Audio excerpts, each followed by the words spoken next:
A law enforcement officer can conduct a warrantless arrest, that is, arrest someone without the issuance of a warrant, is when they believe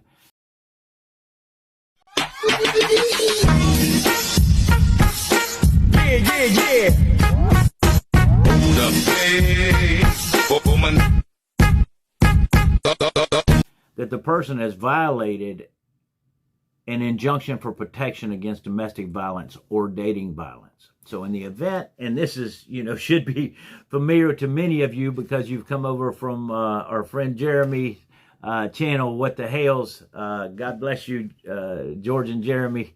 And I enjoyed talking with you recently and look forward to talking to you again very soon. Amazing folks, and I thank them. Without them, this channel wouldn't have gotten going. So thank you for your encouragement and support. But you're familiar because of that with the injunctions and how injunctions are entered and even orders of protection.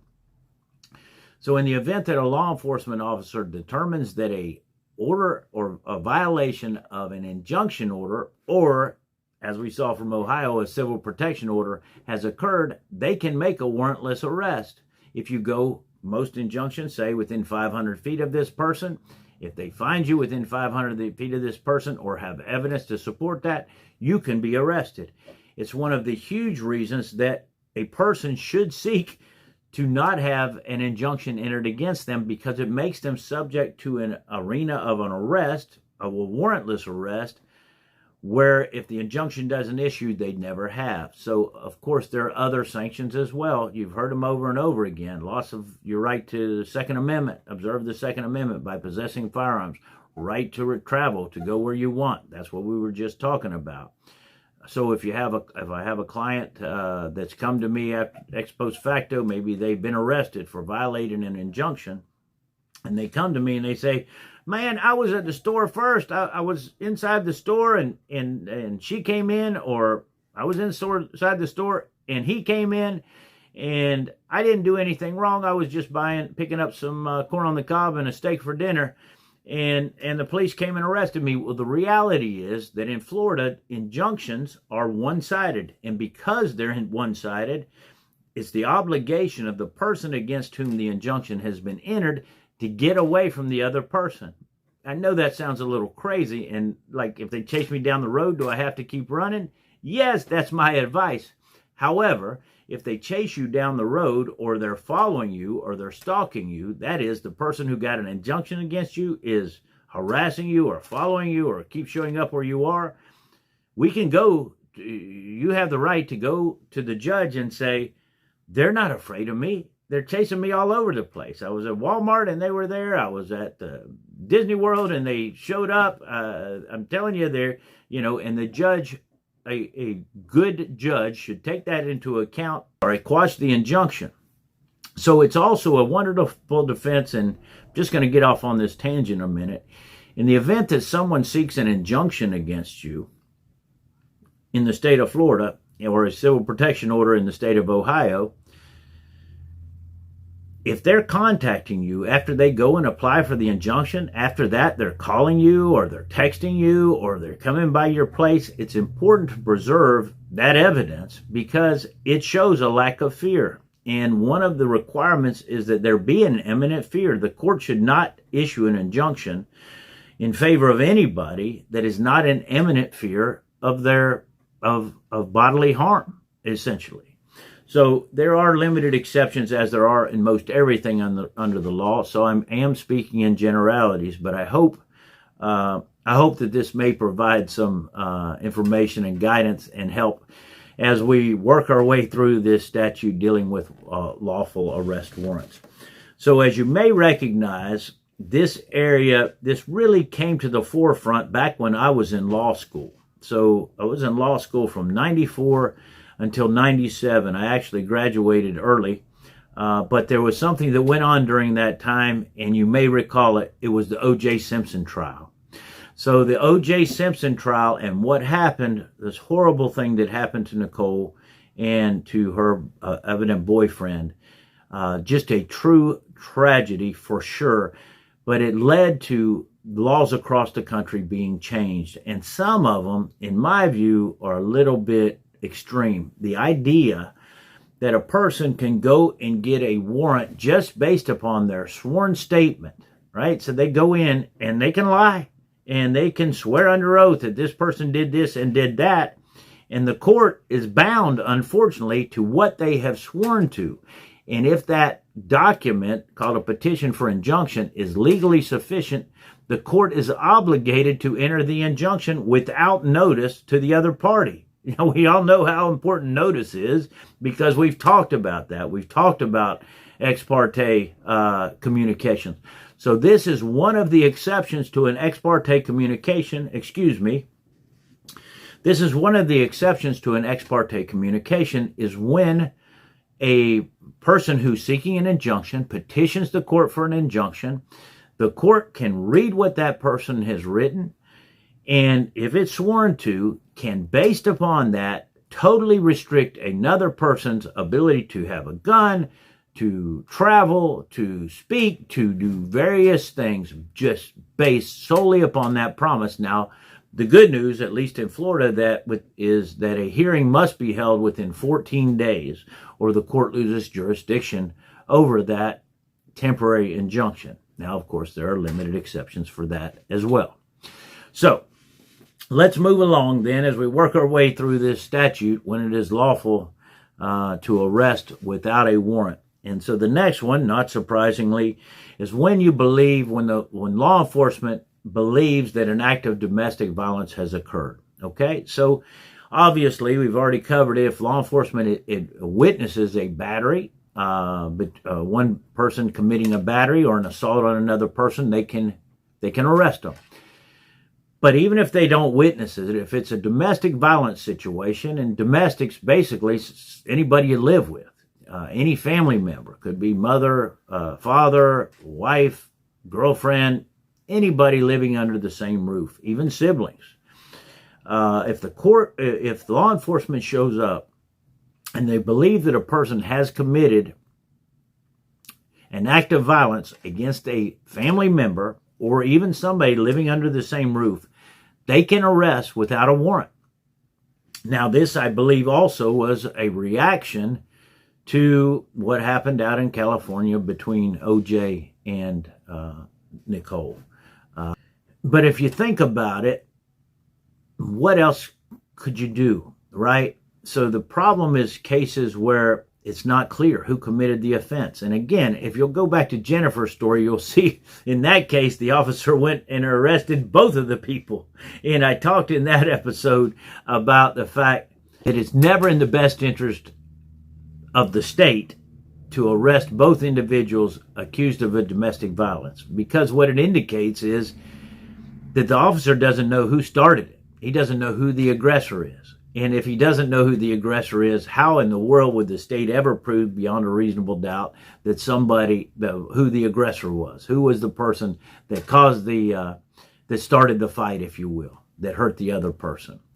But if they show up and there's evidence that one person hit the other ones, and they'll be looking for things like red marks, they'll be looking for perhaps blood on the knuckles of one of the aggressor, and they'll be taking statements from many witnesses, and generally the statements from the two involved parties.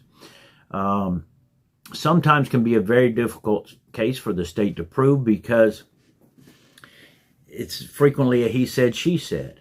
Nonetheless, this is a situation where law enforcement can come in and arrest a person that they believe has committed an act of domestic violence. And they believe both people have. While they may not win the case, they may take both people to jail.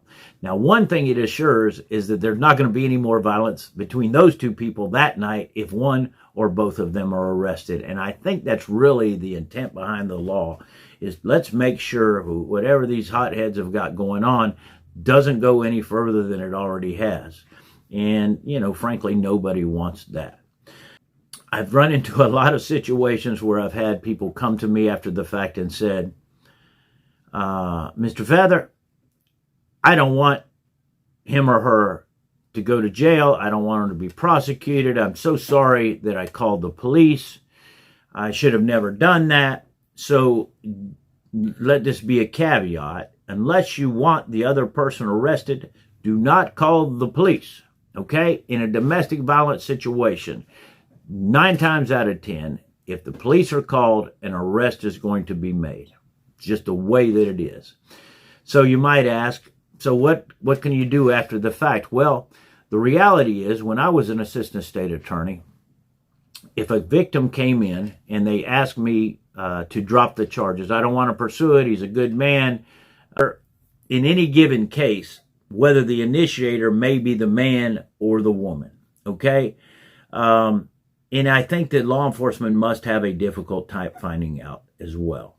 Nonetheless, it's typically, in my experience, the male who would go to jail. And it kind of makes sense. They're bigger, stronger, etc., etc. But I can tell you, and I'm sure you know, that it isn't always the man who's an aggressor in a domestic violence situation. In the event that you are involved in one, suffering from one, my God, there is available help. So pursue that help. Go to your local church. There are lots of hotlines. There are different ways. If you're the victim of ongoing domestic violence, please seek help.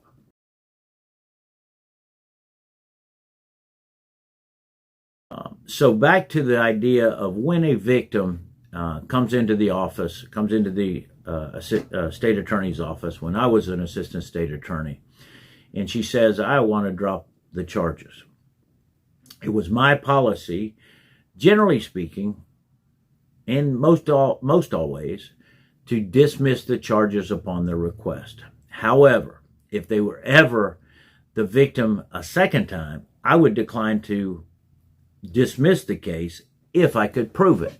And so that's why, if law enforcement, if you're watching and you're trying to make sure you do things right, perhaps a young officer, make sure that you obtain written statements from the alleged victim, recognizing that he or she may change their story later. But if you have a written or a recorded statement, that statement can be used later to obtain a prosecution and or to pursue a prosecution and obtain a conviction against somebody. And so that has been used with some regularity.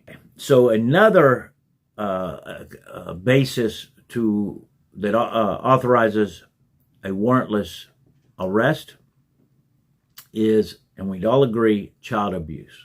In the event that the officer officers conduct an investigation and conclude that a child has been abused, it is significant and should be that they can conduct a warrantless arrest. Now, it should not be abused by the police. I believe 99% of the officers would not do that. But again, one of the reasons that we did Jennifer's story as a first story is because it contains so much of this stuff. They accused Jennifer of abusing her child. And this lady, nothing could be further from what she has in her. She loves her children. She was protecting her child. And yet she was accused of this crime and arrested for that and domestic violence. But I won't rehash that here. So here are some new ones that I think are kind of unusual and probably the result of just changes in society, like we saw with what happened from OJ, what we've seen in DUI cases, these things that evolve over the law. So a couple of, and you may not know these, frankly, I didn't know that if an officer has probable cause to believe that a person has committed, quote, an act of criminal mischief or a graffiti-related offense. An act of criminal mischief or a graffiti-related offense. So if the officer has probable cause to believe that you have damaged property or that you've put graffiti on property, they can arrest you now. They don't have to go get a warrant. They don't have to do anything else. They can arrest you. So I thought that was very interesting. Another one that surprised me was a violation of a safety zone, security zone, regulated navigation area, or naval vessel protection zone. So if you go into an area that's properly marked as a security zone or a safety zone or a regulated navigation area, the fact that you are there can just lead to your arrest. Okay, so this is a bit different than, so for example, a trespassing. In trespassing in the state of Florida, if you're accused of trespassing, oops, lost my feather there. If you're accused of trespassing, generally speaking, law enforcement will issue a trespass warning. And that's a piece of paper that they will serve you with the owner or the person who has authority over that property's direction to not return to the property. So you get one bite at the apple. Now, if you go back, then you can be arrested on the spot for violation of the no trespass warning. So that's a little bit of an unusual deal there. All right, so another one, racing on the streets, street takeover or stunt driving. Now, this is back under Section 316 Florida statute, which handles most of the motor vehicle laws. It's racing on the road, street takeover, or stunt driving in violation of 316.191 subparagraph 2 can result in your being arrested without a warrant. So if an officer observes your car and he thinks that you're stunt driving or he thinks you're driving to racing, you can be arrested without a warrant. This is kind of new stuff. And then, as you might expect, exposure of the sexual organs. Exposure of the sexual organs in violation of Section 800.03 can result in your arrest without the issuance of a warrant. Now, it's interesting, I believe, and I haven't conducted this research, but I have represented people in the past who were accused of urinating in public. And I believe that is still the law, that if you have to go, you have the right to go. Now, obviously, you shouldn't do it in front of people. You should try to turn your back, but I do believe it is an exception to the exposure law if you are urinating in public and have to go. But of course, if words are accompanied or some behavior accompanied with the exposure other than urination, you could be faced with lewd and lascivious or something much more egregious, even a felony.